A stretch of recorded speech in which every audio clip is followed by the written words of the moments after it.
ఆన్లైన్లో food items delivery చేసే సంస్థలు బరితెగిస్తున్నాయి. శుచి శుభ్రత ఏమాత్రం పాటించకుండా ఐటమ్స్ డెలివరీ చేస్తున్నాయి.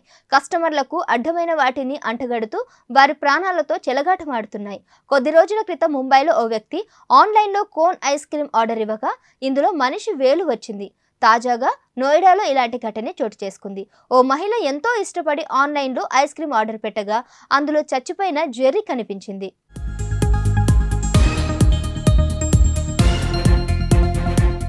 ఉత్తరప్రదేశ్లోని నోయిడాకు చెందిన దీప అనే మహిళ ఆన్లైన్లో ఐస్ క్రీమ్ ఆర్డర్ చేసింది.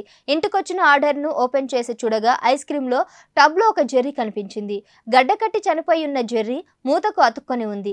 తన పిల్లల కోసం ఆన్లైన్ డెలివరీ ప్లాట్ఫామ్ ద్వారా ఓ ప్రముఖ బ్రాండ్కు చెందిన ఐస్ క్రీమ్ను ఆర్డర్ చేసినట్లు సోషల్ మీడియా వేదికగా ఆమె వెల్లడించింది. ఐస్ క్రీమ్ బాక్స్ తెరవగానే అందులో గడ్డకట్టి ఉన్న జెర్రీకి సంబంధించిన వీడియోను ఆమె షేర్ చేసింది.